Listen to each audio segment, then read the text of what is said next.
बिस्मिल्लाहिर्रहमानिर्रहीम। अस्सलाम वालेकुम। मैं आपका होस्ट अब्दुल कयूम। आज मैं काश्तकार भाइयों को धान के ऊपर जो ज़्यादा बीमारी फैलती है जलसाव का, उसके बारे में बताऊंगा। उसकी पहचान क्या है, उसका कंट्रोल कैसे करना है, ब्लास्ट का हमला कैसे होता है, उसकी पहचान क्या है, इसका कंट्रोल कैसे करना है, इसके बारे में बताऊंगा।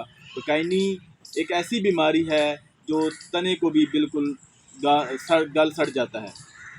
अब बात करेंगे धान के ऊपर गलाफी जलसाओं के बारे में। ये एक फफूंदी की वजह से होती है। हमले की इब्तदा में पानी की सतह के साथ साथ पत्ते के गलाफ पर 3 सेंटीमीटर लंबूतरे और सब्जी माइल सरमई रंग के नमदार निशान ज़ाहिर होते हैं, जो बाद में बेतरतीब शक्ल में अंदर से सफ़ेदी माइल सुरमई और किनारों से कदरे गहरे जामनी रंग के हो जाते हैं। फसल की इब्तदाई हालत में हमला होने की सूरत में पौधों की शाखें बनाने की सलाहियत बहुत कम हो जाती है। शदीद हमले की सूरत में पत्ते गिर जाते हैं। बीमारी की वजह से दाने को खुराक की तरसील सही मकदार नहीं हो पाती, जिसकी वजह से पैदावार और क्वालिटी में भी मुतासर हो जाती है। अब बात करेंगे ब्लास्ट की बीमारी के बारे में। धान के ऊपर जो ब्लास्ट की बीमारी है, ये भी एक फफूंदी की वजह से पैदा होती है। ख़ास तौर पर बासमती इकसाम पर इसका हमला ज़्यादा होता है। इसका हमला पत्तों, गांठों, मोंजर की गर्दन और मोंजर पर होता है। मेरा ज़मीन वाले खेत जिनमें पानी खड़ा रखने की सलाहियत मौजूद नहीं, वहाँ पर इसका हमला शदीद हो जाता है। पत्तों पर आँख की शक्ल जैसा निशान बन जाता है, जो दोनों तरफ नुकीले होते हैं। इसके किनारे गहरे भूरे रंग के होता है। साजगार हालात में ये निशान बड़े होकर आपस में मिल जाते हैं और पत्ते के बड़े हिस्से को खुश्क कर देता है, जिसकी वजह से पौधे की खुराक बनाने की जो सलाहियत है वो कम हो जाती है। गांठों पर हमले की सूरत में इनके गिर्द स्याह निशान पड़ जाते हैं, जो इसको पूरी तरह घेर लेते हैं। मुतासरा गांठ और इसके ऊपर वाला हिस्सा सूख जाता है। मोंजर की गर्दन पर या मोंजरों पर हमले की सूरत में इसके गिर्द स्याही माइल के निशानात बना लेते हैं, जिससे खुराक दानों में नहीं पहुंच सकती और दाने पौधे नहीं भर पाते। शदीद हमले की सूरत में दाने भी नहीं बनते, जिससे धान की फसल को बहुत ज़्यादा नुकसान उठाना पड़ता है।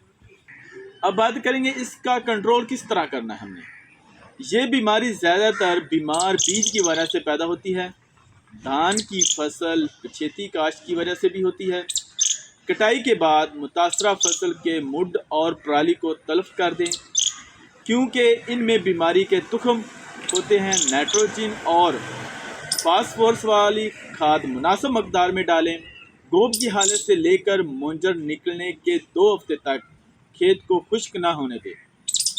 बीमारी की अलामात ज़ाहिर होने पर फ्लोक्सी टेबुकोनाजोल 65 ग्राम फी एकड़ का इसका स्प्रे कर दें। अब बात करेंगे बकाइनी के बारे में। धान के ऊपर इसका शदीद हमला हो जाता है, जिससे दाने मुतासर हो जाते हैं। ये बीमारी एक फफूंदी की वजह से पैदा होती है। मुतासरा पौधे सेहतमंद पौधों की निस्बत कद में लंबे, बारीक और पीले रंग के होते हैं। तने पर भूरे रंग के धब्बे बन जाते हैं और तना वहाँ से गल सड़ जाता है। ये बीमारी मुतासरा बीज की काश से और पिछले साल की बीमारी जर्द पराली और मुड खेत में मौजूद होने से फैलती है। शदीद बीमारी की वजह से मुतासरा पौधे के पत्ते नीचे से शुरू होकर ऊपर तक सूख जाते हैं और इसके साथ ही पौधा भी मर जाता है। तना नीचे की गांठों से गल जाता है।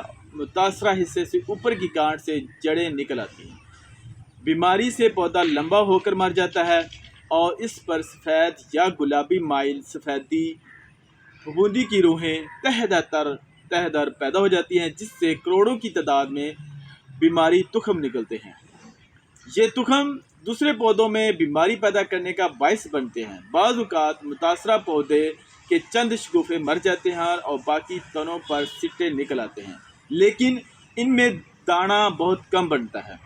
चंद पौधे सारे खेत को आलूदा कर देते हैं, जो अगले साल बीमारी फैलाने का बायस बनते हैं।